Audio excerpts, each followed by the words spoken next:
Halo pecinta film, apa kabar semuanya? Semoga kalian semua sehat dan diberi rejeki melimpah.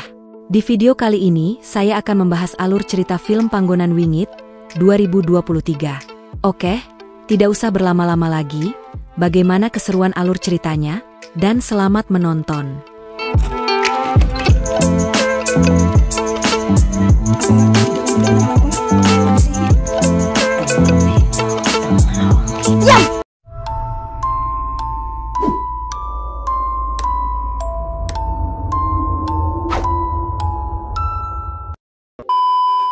Diawali film kita diperlihatkan sebuah hotel mewah Ambar Mangun yang berada di Semarang pada tahun 1981. Di tengah ramainya suasana hotel, karyawan baru bernama Ningrum langsung mendapatkan arahan dari pengelola hotel untuk membersihkan lantai 2. Namun Tini mewanti-wanti dan melarang pegawai barunya ini untuk pergi ke lantai 3 dengan alasan sedang direnovasi. Sesampainya di lantai 2, Ningrum penasaran saat mendengar suara tangis dari lantai 3. Meskipun aneh, Ningrum akhirnya memasuki lorong lantai 3 yang terbengkalai. Namun, di tengah rasa penasaran, Ningrum pun langsung panik saat melihat sosok putih yang tiba-tiba berkata dengan bahasa Jawa.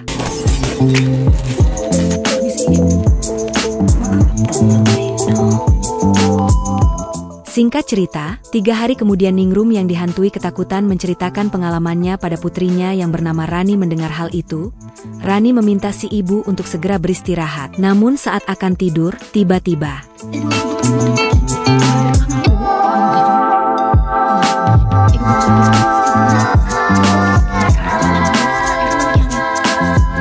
Rani pun syok parah saat melihat ibunya modar tanpa kulit. Singkat cerita 3 hari kemudian, beralih pada perjalanan, gadis cantik bernama Fei bersama kakaknya bernama Raina. Di mana kali ini Fei dan Raina akan mengungsi ke hotel warisan sang ayah yang kini dikelola oleh kakek dan nenek mereka. Sesampainya di tujuan, Fei dan Raina pun terperangah saat melihat hotel mewah milik ayah mereka. Lantas saat memasuki hotel, mereka langsung disambut hangat oleh kakek dan nenek. Lantas setelah sedikit bercengkrama, kakek dan nenek langsung mengajak kedua cucunya ini ke sebuah rumah yang berada di belakang hotel. Sesampainya di rumah, nenek langsung menyerahkan pengelolaan hotel pada Raina. Setibanya di kamar, nenek meminta Raina dan Fei untuk segera mengurus surat peralihan kepemilikan hotel. Lantas sebelum pergi, nenek yang tak ingin hal buruk terjadi melarang kedua cucunya ini untuk pergi ke lantai 3. Meskipun heran, Fei dan Raina pun menuruti kata neneknya.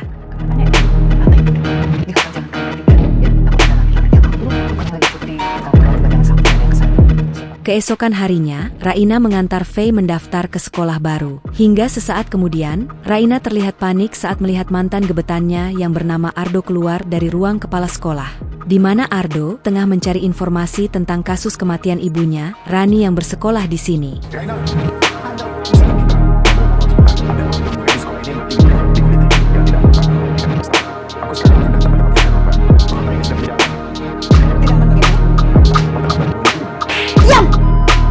Sesampainya di hotel, Sima dan kakek pun membenarkan tentang kabar tersebut. Mendengar hal itu, Ardo yang ingin melanjutkan penyidikan, di mana ia ingin mendapat informasi dan bukti tambahan tentang kasus kematian Ningrum.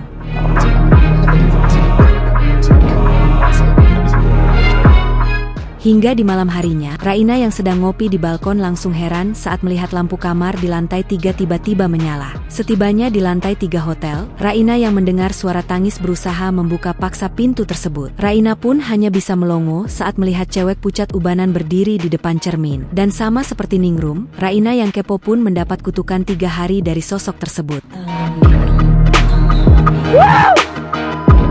Di tengah keanehan yang terjadi, Raina yang panik bergegas pergi menemui nenek. Hingga saat bertemu dengan nenek, Raina langsung mengungkapkan apa yang si cewek ucapkan. Mendengar hal itu, nenek yang merasa Raina telah masuk ke kamar terkutuk langsung kesal atas tindakan cucunya. Hingga saat Fei datang, Raina langsung pamitan untuk mengantar Fei sekolah. Di tengah keadaan genting, kakek yang datang pun syok saat nenek memberitahukan tentang tindakan bodoh yang Raina lakukan.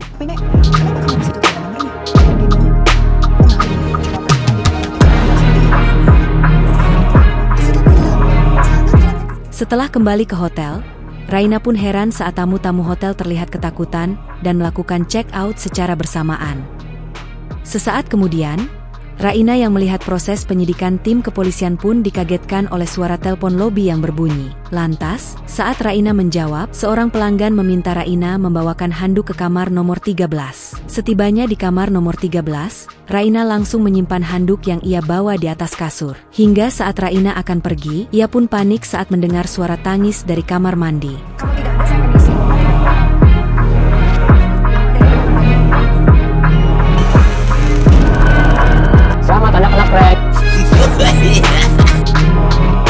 Sesaat kemudian, Raina pun panik saat melihat sosok berjalan di balik tirai. Di tengah kepanikan, Raina meminta Ardo mengecek ke dalam kamar. Namun setelah dicek, situasi terlihat normal-normal saja.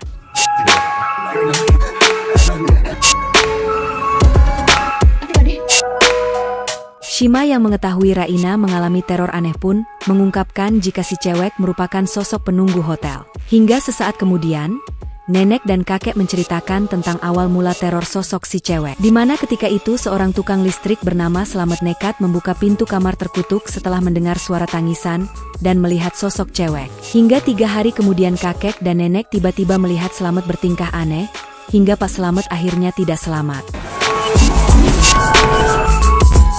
Dan setelah insiden tersebut, nenek dan kakek sampai memanggil paranormal bernama Ki Danang. Namun karena kuatnya energi sosok itu, Ki Danang hanya bisa melakukan ritual penyegelan dengan mengunci kamar itu rapat-rapat. Mendengar hal itu sontak membuat Raina menyesali tindakan bodohnya. Ia pun was-was dengan apa yang akan terjadi 3 hari kemudian.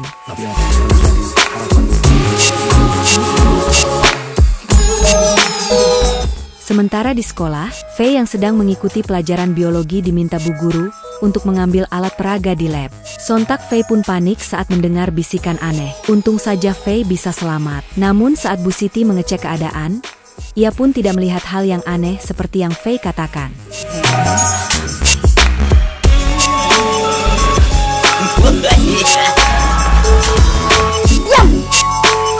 Ketika di rumah, Raina pun panik saat melihat kondisi Fei yang ketakutan dan saat ditanya, sontak Raina pun shock parah saat mendengar Fei mendapat teror mengerikan di sekolah. Dirasa ada kaitannya dengan kutukan lantai 3. Ardo yang tak ingin hal buruk terjadi langsung mengajak Raina pergi menemui Ki Danang.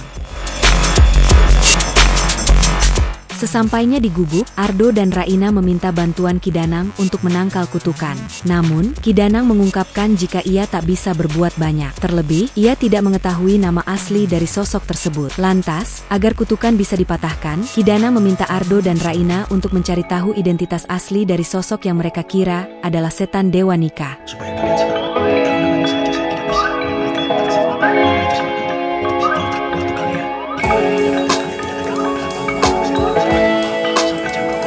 Di malam harinya, saat Raina berusaha mencari petunjuk identitas si cewek dari novel karya si ayah, ia pun langsung pergi saat melihat lampu kamar terkutuk yang kembali menyala. Melihat Ardo dan Fei datang, Raina mengungkapkan jika dirinya akan masuk ke kamar terkutuk dan mencari petunjuk. Mendengar hal itu, Fei memutuskan untuk membantu si kakak.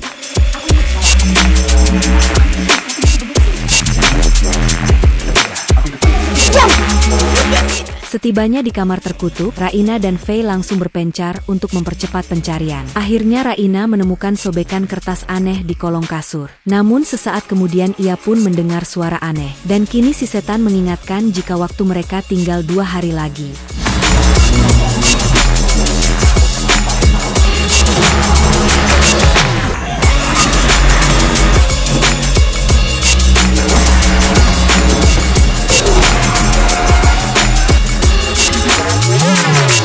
Di keesokan harinya, Raina meminta Fei yang mengalami cedera untuk beristirahat. Namun sesaat kemudian mereka langsung panik saat melihat noda darah berbentuk angka 2 di cermin kamar. Sehingga cerita di tengah kebingungan, Raina dan Ardo mendapat titik terang saat kakek dan nenek memberikan beberapa potong kertas yang mereka temukan di bawah dipan setiap kamar hotel. Rupanya potongan kertas tersebut merupakan sebuah surat berisi cinta si setan dengan si ayah. Hingga setelah membaca surat tersebut, Raina dan Ardo pun menemukan petunjuk penting tentang kampung halaman si cewek yang berasal dari Dusun Kembang Putih.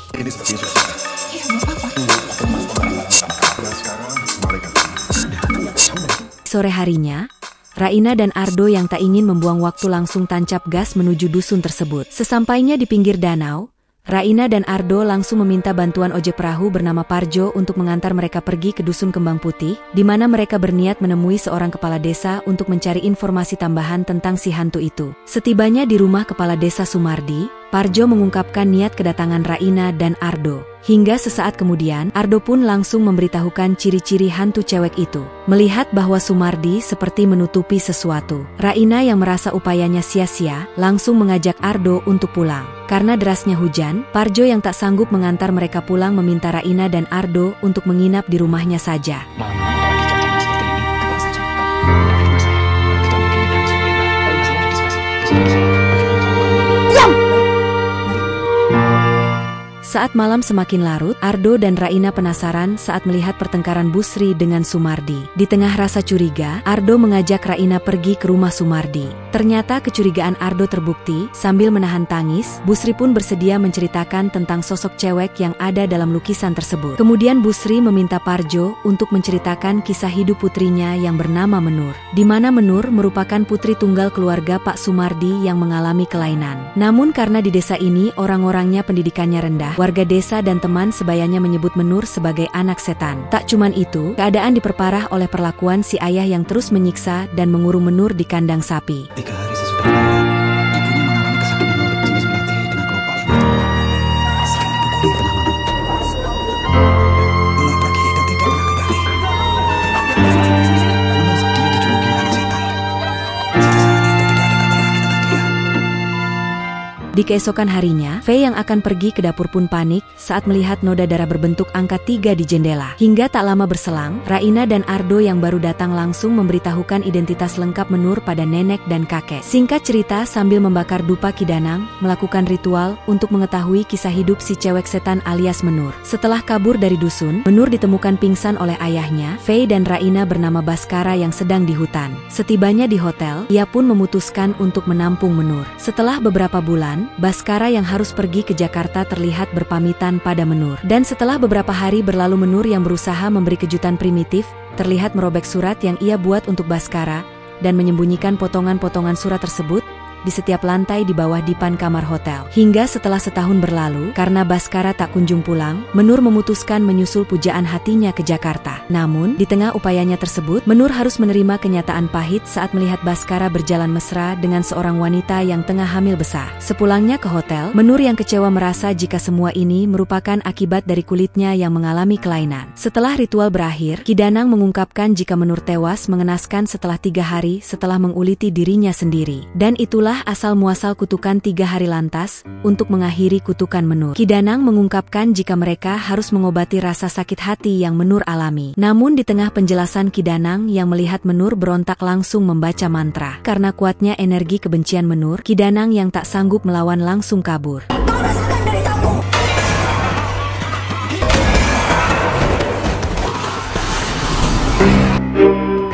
Singkat waktu, Fei dan Ardo yang melakukan pencarian akhirnya menemukan petunjuk dari dalam kardus milik mendiang ayahnya, di mana mereka menemukan novel tentang Menur dan kotak cincin yang akan si ayah berikan. Hingga saat Raina membaca isi novel, mereka pun akhirnya mengetahui apa yang sebenarnya si ayah alami. Dalam novel tersebut, si ayah mengungkapkan penyesalan terbesar dalam hidupnya, di mana sebenarnya Baskara pergi ke Jakarta untuk membeli cincin untuk melamar Menur dengan cara memberi kejutan. Namun semua rencana Baskara pun hancur setelah ia mengalami kecelakaan dan membuat Baskara hilang ingatan. Dan beruntungnya, Baskara mendapat pertolongan sepasang suami istri baik hati yang mengangkatnya sebagai anak kandung. Hingga setelah Raina lahir, ingatan Baskara tentang Menur tiba-tiba bangkit. Di tengah kepanikan Baskara yang pulang untuk menjemput, syok parah saat menemukan jasad Menur yang telah membusuk. Di tengah rasa bersalah, Baskara yang berusaha melupakan kenangannya bersama Menur memutuskan menguburkan tengkorak tubuh Menur di lorong bawah tanah yang berada di bawah bangunan hotel. Setelah Raina membacakan novel tersebut, Ardo merasa yakin jika cincin tersebut bisa mengakhiri kutukan dari kemarahan Menur. Mendengar hal itu, kakek langsung mengantar Ardo dan Raina menuju pintu lorong bawah tanah. Dan cincin ini juga bisa menentukan unsurnya. Karena nanti ada cincin menentukan. Cincin yang ayah kasih. Di tengah pencarian, sosok Menur terlihat mengikuti Ardo. Sementara di hotel, Kakek mengajak Fei dan nenek berzikir agar Raina dan Ardo bisa secepatnya menemukan kuburan Menur. Raina pun akhirnya menemukan simbol bunga tempat Menur dikuburkan. Setelah menggali lubang, Raina yang berusaha mematahkan kutukan langsung berusaha memasang cincin di jari Menur. Ardo yang dirasuki Menur berusaha mengganggu. Akhirnya, Raina pun berhasil mematahkan kutukan Menur. Kalau melindungi aku dan orang-orang yang aku cintai.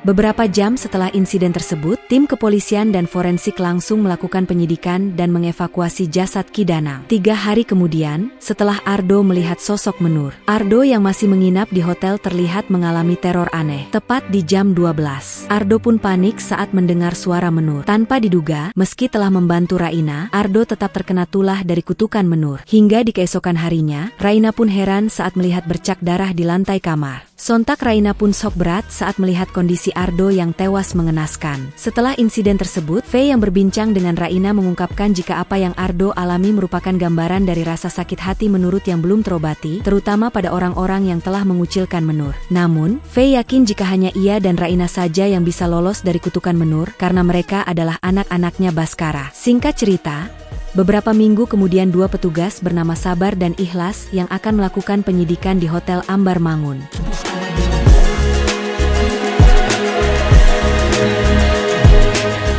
Jangan lupa untuk like, komen dan juga subscribe channel ini. Kita akan bertemu kembali di video selanjutnya.